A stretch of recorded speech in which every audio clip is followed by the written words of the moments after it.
নাম রেখেছিলেন ইন্দ্রা, বন্ধুরা বলতেন ইন্দু, আর ফিল্মে আসেন মৌসুমী চ্যাটার্জি নামে। জন্ম হয় 26শে এপ্রিল 1953 সালে পশ্চিম বাংলায়।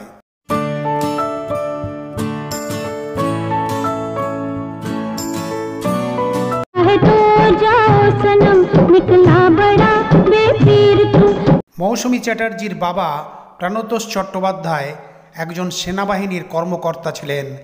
এরপর তিনি কলকাতায় থাকতে লাগলেন। এই কথা মশহুর ছিল, কলকাতায় মৌসুমী চ্যাটার্জি যেখানে থাকতেন তার আশেপাশে অনেক ফিল্ম স্টুডিও ছিল, আর মৌসুমী চ্যাটার্জির মনে এই কথা বারবার আসতে থাকে যে তিনিও ফিল্মে কাজ করবেন। মৌসুমী চ্যাটার্জি ফিল্মে কাজ করতে চাইতেন, কিন্তু এই কথা তিনি বাড়িতে কাউকে বলেননি। আর ভাগ্যে যা থাকে তাই হয়।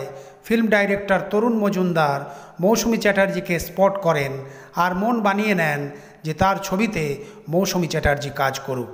যদিও তার পরিবার ছবিতে অভিনয় করা একদম পছন্দ করতেন না। তখন সেই সময়কার সুপারস্টার অভিনেত্রী সন্ধ্যা রায় মৌসুমী চ্যাটার্জির পরিবারের সাথে দেখা করেন আর বলেন তারা যেন মৌসুমী চ্যাটার্জিকে ফিল্মে অভিনয় করার অনুমতি দেয়। তিনি আরও বলেন, খারাপ ভালো তো সব জায়গাতেই আছে, এটা তো তার নিজের উপর নির্ভর করছে সে কি করবে।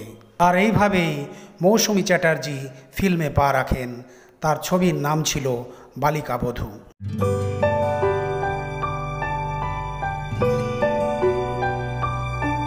1973 সালে মৌসুমী চ্যাটার্জি মুম্বাই পাড়ি দেন আর অনুরাগ ছবিতে অভিনয় করে হিন্দি ফিল্ম ইন্ডাস্ট্রিতে পা রাখেন। অনুরাগ ছবিতে তার অভিনয় দেখে তাকে পুরস্কারের জন্য নমিনেট করা হয়, আর এই ছবিকে বেস্ট পিকচারের জন্য পুরস্কারে সম্মানিত করা হয়।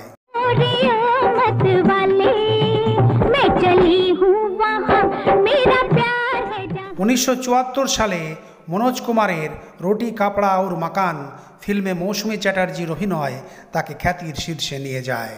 আর অমিতাভ বচ্চনের সাথে মৌসুমী চ্যাটার্জির জড়ি ফিল্ম ইন্ডাস্ট্রিতে খুব মশহুর হয়। 1974-এর ছবি বেনাম আর 1979 সালের ছবি মঞ্জিল।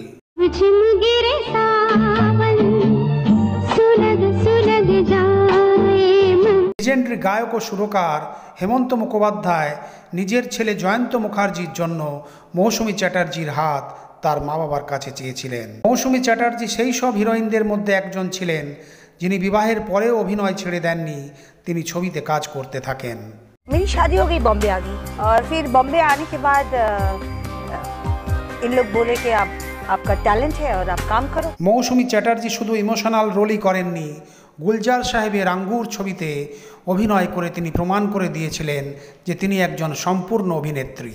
ধীরে ধীরে মৌসুমী চ্যাটার্জি ক্যারেক্টার রোলে অভিনয় করতে আরম্ভ করেন। মা, ভাবি আর হিন্দি সিনেমায় যদি কেউ মডার্ন মা হয় যিনি হাসাতেও পারেন আবার কাঁদাতেও পারেন, তিনি হলেন মৌসুমী চ্যাটার্জি।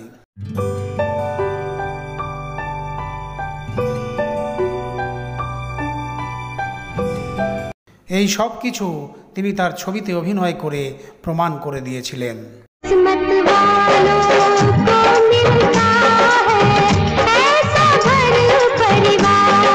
ফিল্ম বালিকা বধূ হোক অথবা অনুরাগ অথবা কাচ্চে ধাগে অথবা আঙ্গুর, এই সব ছবিতে অভিনয় করে শ্রোতা দর্শকদের কাছে মৌসুমী চ্যাটার্জি জনপ্রিয় হয়েছিলেন। ভারতীয় সিনেমার ইতিহাসে মৌসুমী চ্যাটার্জির নাম সব সময় গর্বের সাথে নেওয়া হয়।